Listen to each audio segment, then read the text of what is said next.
Imagine un ballon de basket qui tourne sur ton doigt. Un point situé près du milieu du ballon mettra plus de temps à revenir à son point de départ que le point précis où se trouve ton doigt. La Terre tourne à peu près de la même façon. Les gens qui habitent au centre de l'Afrique tournent à 1600 km/h pendant que la planète tourne, tandis que ceux qui se trouvent au pôle sud ne bougent pas vraiment, si ce n'est en tournant sur place. En même temps, nous avançons tous dans l'espace à la même vitesse, car la planète tourne aussi autour du Soleil à 108 000 km/h. La température à la limite du noyau interne et externe de notre planète est de 6000 degrés Celsius. C'est aussi chaud que la surface du Soleil, et la pression qui y règne est 3,3 millions de fois supérieure à la pression atmosphérique au niveau de la mer. Il y a 2 ou 3 ans, un astéroïde a été attiré dans l'orbite de la Terre et a commencé à tourner autour de la planète. Même s'il n'est pas plus gros qu'une voiture, c'est tout de même un événement. Sur plus d'1 million d'astéroïdes connus des astronomes, c'est seulement le deuxième à tourner autour de notre planète. Appelé 2020 CD3, c'est notre mini-lune temporaire. Mais il ne restera pas longtemps avec la Terre. L'astéroïde suit une orbite aléatoire et s'éloigne lentement. Les objets temporairement capturés, comme 2020 CD3, sont rares. Ils doivent avoir une direction et une vitesse spécifiques pour être capturés par l'attraction gravitationnelle de la Terre. Sinon, ils s'écrasent sur la planète ou volent dans une autre direction. Le mouvement des galaxies et des amas situés à des milliards d'années-lumière de nous suggère qu'il y a un corps extrêmement massif en dehors de l'univers visible.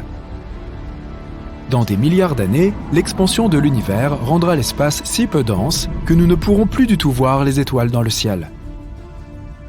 La Lune n'est pas une sphère parfaite, elle a la forme d'un œuf. De plus, le centre de gravité de notre satellite se trouve à un peu plus d'1 kilomètre de son centre géométrique. Même si Vénus est la planète la plus chaude de notre système solaire, elle a quand même de la neige. Mais pas la neige à laquelle on pense. Il neige des métaux et il pleut de l'acide. Pas vraiment l'endroit idéal pour tes prochaines vacances. Saturne est principalement composé d'hydrogène et d'hélium, avec quelques traces de méthane, d'ammoniac et d'eau. Mais elle contient plus de soufre que Jupiter, ce qui donne à la planète une teinte orange semblable à celle du smog. Sur Terre, les ondes sonores font vibrer les molécules d'air. C'est pourquoi nous sommes capables d'entendre les sons. D'autres planètes et lunes permettent aussi aux sons de voyager à travers des milieux comme leurs atmosphères et leurs océans. Dans l'espace, cependant, on dit qu'il n'y a pas de son, car il n'y a pas de molécules pour vibrer et émettre des ondes sonores. Cependant, tous les chercheurs ne sont pas d'accord sur ce point, étant donné que l'espace n'est pas juste un vide dépourvu de tout. Entre le vide, il y a des nuages de gaz et d'autres particules parasites. Donc, selon l'endroit où tu te trouves, les ondes sonores peuvent être possibles. Les astronomes savent avec certitude que l'univers grossit. Et la vitesse à laquelle il gonfle ne cesse d'augmenter. Mais si l'ensemble s'agrandit, c'est qu'il doit y avoir une sorte de bord, n'est-ce pas? Il est peu probable que les gens le découvrent un jour, mais si c'est le cas, alors qu'est-ce que ce serait? Un énorme mur de briques et puis plus rien? Un abîme qui ne mène nulle part? La théorie la plus courante est que l'univers est façonné de telle manière qu'il ne peut pas avoir de bord. Mais ce n'est pas la seule hypothèse. Une autre théorie est encore plus difficile à appréhender. L'univers est infini. Et notre partie de celui-ci n'est pas si unique. Cela signifie que quelque part là-bas, il y a un autre toi, ou plutôt d'autres versions de toi. L'un d'eux est juste un peu plus petit. L'autre a une coiffure différente. Le troisième est identique à toi de toutes les manières possibles. Il existe aussi une théorie sur un multi-univers qui se compose de nombreux univers plus petits. Et l'univers dans lequel nous vivons n'est qu'une minuscule bulle parmi d'autres bulles similaires. Les scientifiques qui soutiennent cette idée sont également certains que les univers bulles peuvent entrer en contact les uns avec les autres. La gravité commence alors à circuler entre eux. Et lorsque 2 ou 3 univers se connectent, un Big Bang se produit, tout comme celui qui a créé notre univers. Neptune est l'endroit le plus venteux du système solaire. Des nuages de méthane gelés sont fouettés sur la planète à une vitesse de 1900 km/h. Le noyau de Neptune est solide et se compose principalement de fer et de quelques autres métaux. Sa masse est 1,2 fois plus importante que celle de la Terre. La température à l'intérieur atteint 5000 degrés Celsius. Les astronomes pensent aussi qu'à une profondeur de 7000 km, il pourrait y avoir une couche de diamants où il pleut des cristaux de diamants. Sur Terre, les gens sont habitués à un magnifique coucher de soleil dans des teintes d'orange, de rouge et de jaune. Mais sur Mars, le ciel normalement rouge-rosé devient bleu lorsque le soleil descend sous l'horizon. C'est parce que Mars est beaucoup plus éloigné du soleil que la Terre, ce qui rend la lumière du soleil moins intense. La fine poussière de l'atmosphère martienne absorbe la lumière bleue et se débarrasse des couleurs plus chaudes que tu vois généralement sur Terre. Mais qu'ils soient bleus ou jaunes, les couchers de soleil sont toujours spectaculaires. Avec environ un quart de la taille de la Terre, la Lune est plutôt énorme par rapport aux autres satellites dans l'espace. Il n'y a rien de comparable à cette situation ailleurs dans le système solaire. Pluton a une Lune qui est presque 2 fois plus grosse que lui. Mais c'est plus une jumelle qu'un satellite. Il y a plus de 150 lunes dans notre système solaire, et celle de la Terre est la 5e plus grande de toutes. Il pourrait y avoir un labyrinthe de tubes de lave sur la Lune. Il n'y a pas longtemps, les astronomes ont étudié les résultats d'une topographie lunaire souterraine. Ils ont découvert une grotte massive sous la surface du satellite. Longue d'environ 50 km et large de 100 km, la grotte est probablement le résultat d'une activité volcanique vieille de 3 milliards d'années. Après avoir durci, les courants de lave ont créé une épaisse croûte dure à l'extérieur. Mais à l'intérieur, la lave a continué à couler, faisant fondre la roche et formant des tunnels et des grottes. Les innombrables fosses à la surface de la Lune découvertes par la NASA pourraient être les ouvertures de ces tubes de lave. On ne peut pas déterrer la majorité de l'or de la Terre. 99% de cet or a fini au centre de la planète il y a plusieurs milliards d'années, attiré par le fer du noyau terrestre. On parle ici de 1,6 quadrillion de tonnes d'or. C'est assez pour recouvrir la surface entière de la planète de 50 cm d'or. Et si toutes ces météorites ne s'étaient pas écrasées sur le sol en apportant des quantités supplémentaires d'or, ils seraient encore plus rares. Il n'y a pas si longtemps, des astronomes ont découvert un énorme blob d'une substance mystérieuse. Il était caché sous la surface de la face cachée de la Lune. Sa masse était la même que celle d'un tas de métal 5 fois plus grand que la grande île d'Hawaï. L'objet énigmatique se trouve à près de 300 km sous un énorme cratère qui est apparu sur la surface lunaire il y a des milliards d'années. Le blob a probablement quelque chose à voir avec une super collision. Il pourrait s'agir du noyau métallique de l'objet qui a frappé la Lune à l'époque. Les scientifiques ont hâte de mettre la main sur cette découverte. Elle pourrait expliquer beaucoup de choses sur le bassin pôle sud Aitken, le plus grand connu dans le système solaire. S'il se trouvait sur Terre, il s'étendrait de Washington jusqu'au Texas. En 2011, les astronomes ont découvert un énorme réservoir d'eau flottant simplement dans l'espace autour d'un trou noir supermassif appelé quasar. Des vapeurs d'eau flottantes ont été trouvées dans tout l'univers, mais elles ne sont pas si courantes. Ce réservoir particulier contient environ 140 trillions de fois la quantité d'eau contenue dans les océans de la Terre. C'est l'une des choses les plus anciennes, les plus grandes et, à plus de 12 milliards d'années-lumière, l'une des plus lointaines connues de l'humanité. Dans l'espace, les astronautes peuvent perdre environ 1% de leur masse musculaire chaque mois. Pour éviter cela, ils doivent faire des exercices 2 heures par jour. La Voie lactée et la galaxie d'Andromède vont se rencontrer dans 3,75 milliards d'années. Elles se déplacent l'une vers l'autre à une vitesse vertigineuse. Lorsque les 2 galaxies entreront en collision, elles formeront une énorme galaxie elliptique. As-tu déjà regardé le ciel nocturne et essayé de compter toutes les étoiles? Bonne chance! Notre galaxie, la Voie lactée, compte environ 100 milliards d'étoiles. Mais d'autres estimations situent ce chiffre à plus de 200 milliards. Car calculer la quantité exacte est une tâche presque impossible, même pour les astronomes. Quant à l'univers entier, il compte au moins 1 milliard de trillions d'étoiles, soit un 1 avec 21 zéros derrière. À titre de comparaison, cela signifie qu'il y a plus d'étoiles dans l'espace qu'il n'y a de grains de sable sur toutes les plages de la Terre.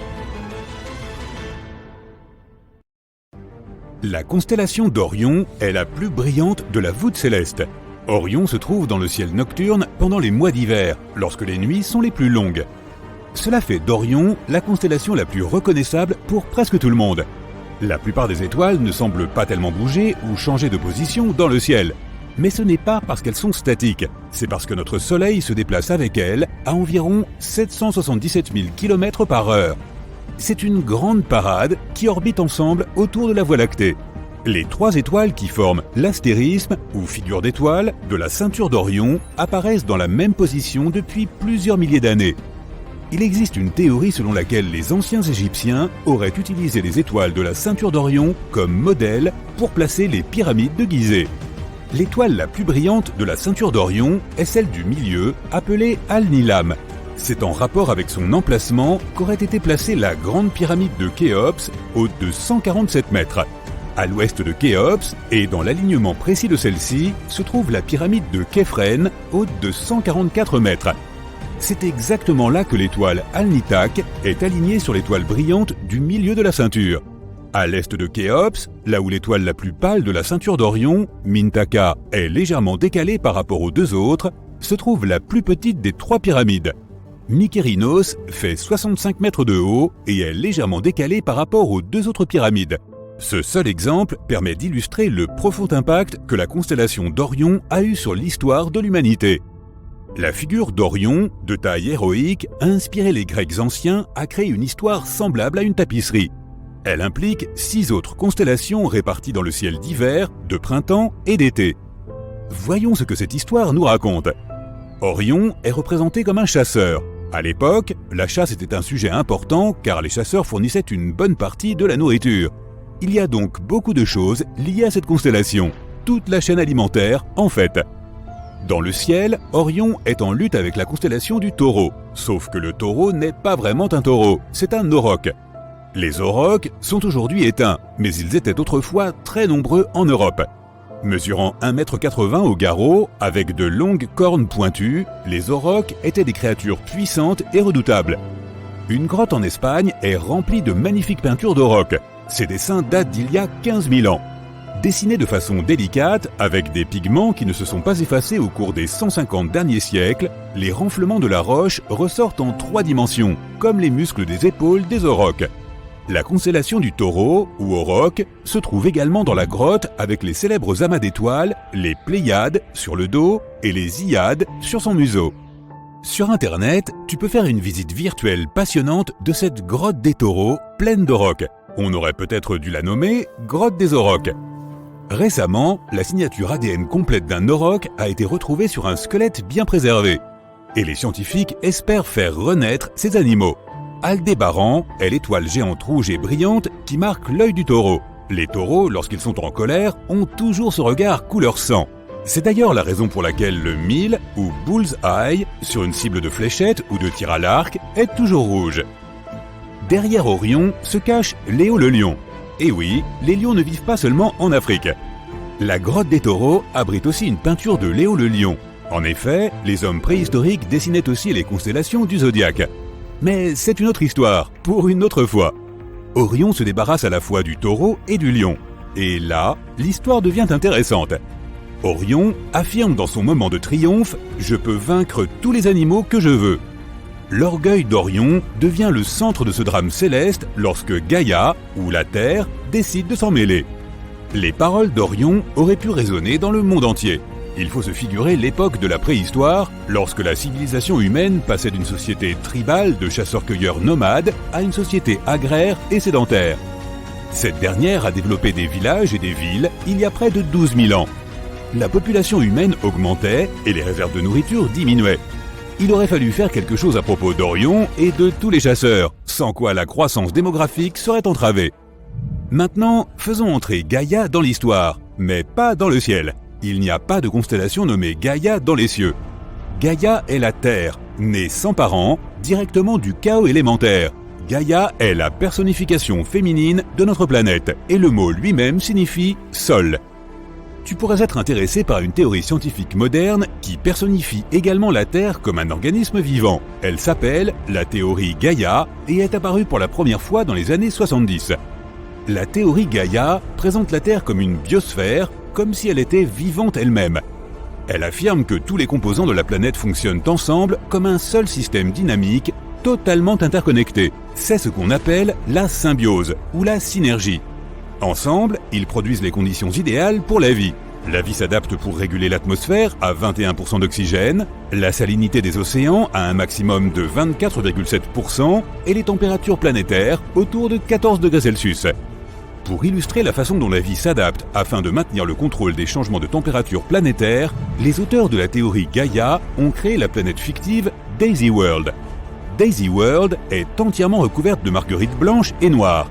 Lorsque le soleil devient trop chaud, les marguerites noires commencent à disparaître, tandis que les marguerites blanches augmentent en population. La blancheur de ces fleurs reflète la lumière du soleil et la planète se refroidit. Si le soleil n'est pas assez chaud, les marguerites blanches voient leur population réduite et le nombre de marguerites noires augmente. Les fleurs noires absorbent la lumière du soleil et la planète se réchauffe. C'est Gaïa à l'œuvre. C'est en gros le même principe qui a créé l'oxygène et produit la couche d'ozone dans l'atmosphère. Cette couche aide à bloquer les rayons ultraviolets nocifs du soleil. Les scientifiques ont mis du temps à accepter la théorie Gaïa en raison du manque de preuves convaincantes. Mais de nos jours, nous disposons de superordinateurs capables d'apprendre seuls et dotés d'une intelligence artificielle. Ils permettront probablement d'intégrer les systèmes biologiques et géologiques de la Terre. Ainsi, nous pourrions avoir une image claire de la façon dont la planète fonctionne comme une biosphère autosuffisante. Maintenant, revenons à l'histoire d'Orion et voyons comment Gaïa s'est occupée du problème que l'hubris d'Orion a créé pour la planète. De toute évidence, Gaïa ne pouvait pas envoyer d'animaux plus féroces qu'un lion ou un auroch pour soumettre Orion. Alors Gaïa a fait plus petit. Elle a choisi un scorpion venimeux pour faire le travail, et il a fait le sale boulot. En été, la constellation du Scorpion rampe presque à la même latitude que le pied d'Orion. Le scorpion est peut-être un petit animal de la même famille des arachnides que les araignées et les tiques, mais dans le ciel, le scorpion est la 33e plus grande constellation sur les 88 qui existent. Il existe une règle générale selon laquelle plus une constellation est grande, plus il est probable qu'elle ait été repérée il y a longtemps par les premiers observateurs des astres. Ils avaient le choix des étoiles, premier arrivé, premier servi. Ils ont donc créé les grandes constellations en premier et les petites constellations plus tard. Si tu étais le premier dans la file d'attente d'un buffet, ne prendrais-tu pas de grandes portions en laissant les petits restes pour les autres? En commençant par ce gâteau au chocolat, par exemple. Dans cette histoire d'Orion, nous avons une collection de grandes constellations bien visibles, comme le Lion, le Taureau, Orion et le Scorpion, ce qui confirme la grande ancienneté de cette histoire. 3 constellations plus petites, le Lièvre, le Grand Chien et le Petit Chien, les 2 chiens de chasse d'Orion, complètent la tapisserie d'étoiles et ajoutent une intrigue secondaire intéressante. Ce que nous avons alors est une fable présentant 2 visions du monde, ou cosmologies différentes, celle de Gaïa et celle d'Orion. L'une est féminine et l'autre est classiquement masculine. L'une s'engage à dominer le monde naturel, c'est l'archétype d'Orion. L'autre est engagée dans la survie de la planète envers toutes les circonstances, c'est Gaïa. Les 2 peuvent sembler opposées, mais peut-être sont-elles complémentaires. Orion et le Scorpion se trouvent aux côtés opposés du ciel, l'un en hiver, l'autre en été. Ils agissent comme 2 pôles, nord et sud, du même aimant, notre planète.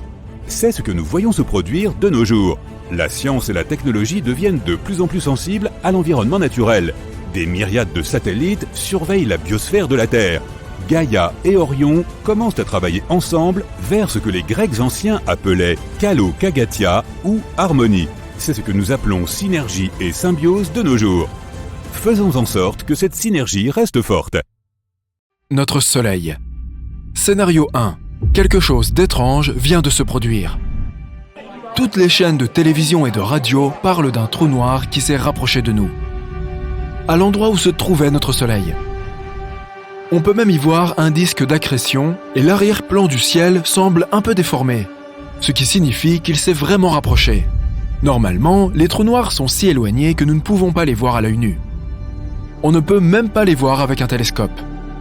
Alors, que fait-il ici, si près? Et où est notre Soleil? Le trou noir l'a-t-il avalé?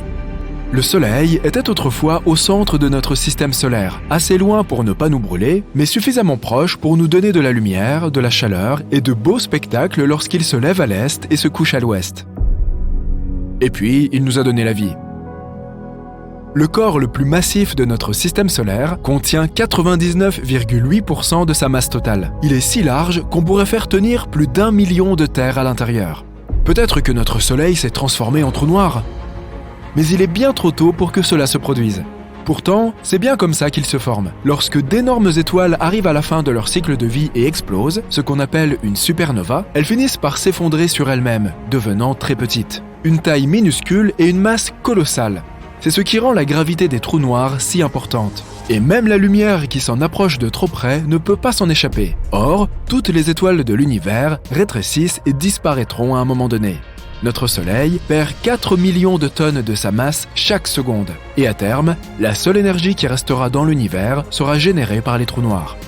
Un trou noir est entouré de poussière, de gaz et de radiation. Les radiations sont très dangereuses, alors nous espérons que notre planète ne s'en approchera pas trop. Notre système solaire n'a plus de lumière, plus de chaleur non plus, si bien que même Mercure et Vénus seront probablement recouvertes de glace très bientôt, sans parler de la Terre. Est-il besoin de mentionner que rien ne survivra à cette nouvelle ère glaciaire ? Le seul salut pourrait venir du disque d'accrétion qui tourne si vite qu'il génère de la chaleur, mais c'est trop de risques à prendre. Au moins, si le trou noir a exactement la même masse que notre astre, toutes les planètes resteront sur les mêmes orbites, Terre comprise. Mais s'il a une masse supérieure à celle de notre Soleil, ce que nos scientifiques essayent actuellement de déterminer, alors adieu système solaire, ravi d'avoir fait ta connaissance. Scénario 2. Oh non, qu'est-ce qui se passe ? C'était censé être une belle journée ensoleillée, mais maintenant, tu vois l'obscurité tomber brusquement. Comment se fait-il que ce soit la nuit alors que l'horloge indique 14 heures et la Lune a l'air si différente ? Les chaînes d'infos annoncent que notre Soleil a disparu et qu'à cause de certains événements mystérieux, la Lune n'est plus en orbite autour de la Terre. Elle se trouve maintenant au centre de notre système solaire. Il ne nous reste plus beaucoup de temps. Nous avons exactement 8 minutes et 20 secondes pour nous en rendre compte. Il faut peut-être des millions d'années pour que l'énergie du Soleil voyage de son noyau à sa surface, mais 8 minutes et 20 secondes, c'est le temps qu'il faut à la lumière du Soleil pour atteindre la Terre. La lumière effectue un voyage de 150 millions de kilomètres, ce qui correspond à la distance qui nous sépare du Soleil. Nous ne sommes plus dans la zone habitable. Il s'agit de la distance depuis une étoile, dans notre cas, le Soleil, à laquelle de l'eau liquide pourrait exister à la surface d'une planète. Maintenant que le Soleil a disparu, sa lumière ne nous atteindra plus et notre planète deviendra progressivement une masse rocheuse gelée et dépourvue de vie. Qui sait si nous aurons assez de temps pour mettre au point les technologies qui nous fourniraient l'énergie solaire nécessaire au maintien de la vie sur Terre. Si ce n'est pas le cas, eh bien, des millions ou des milliards d'années plus tard, les scientifiques d'autres civilisations exploreront notre monde en tentant de prouver que la vie y a jamais existé. Soit la même chose que ce que nous faisons avec Mars et avec d'autres planètes de notre système solaire. C'est ainsi que nous essayons de déterminer si elles ont toujours été stériles ou s'il peut exister un signe que certains organismes y ont un jour vécu. Quelque chose d'autre, également essentiel à la vie, voyage à la vitesse de la lumière, la gravité. Sans le Soleil, pendant environ 8 minutes de plus, les planètes continueront à tourner autour du centre vide de notre système solaire, jusqu'à ce que le compte à rebours s'arrête et qu'elles finissent par dériver dans une direction inconnue de l'espace. Notre Lune n'a pas une gravité assez forte pour nous maintenir en place. Elle ne peut pas non plus briller assez fort pour nous donner de la chaleur et permettre la vie. Elle est si loin que nous pouvons à peine la voir maintenant. Sans la Lune qui voyage paisiblement près de notre planète, comme elle le faisait auparavant, nous pouvons voir que les marées descendent incroyablement vite. Et il y a de plus en plus de vent. Les vents sont tellement puissants et rapides désormais. Lorsque tout était normal, notre planète était inclinée de 23,5 degrés, ce qui explique les changements de temps et de saison. Maintenant, l'inclinaison est si extrême qu'il fait très froid très vite. Et notre temps est presque écoulé. Les gens crient, tout le monde est en panique. Il nous reste peut-être 1 minute avant de sombrer dans les ténèbres éternelles. Scénario 3.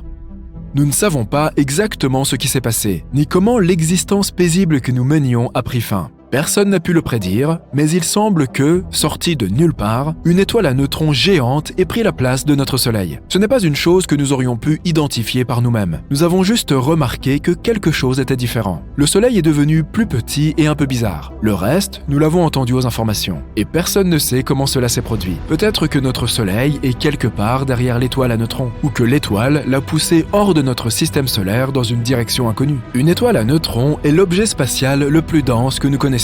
Sa masse est presque 2 fois plus importante que celle de notre Soleil, mais elle est comprimée dans une étoile de seulement 15 km de diamètre, ce qui correspond à la taille d'une ville sur Terre. Une étoile à neutrons se forme lorsqu'une énorme étoile n'a plus de combustible. Elle s'effondre dans une grande explosion. Sa région centrale, le noyau, s'effondre aussi.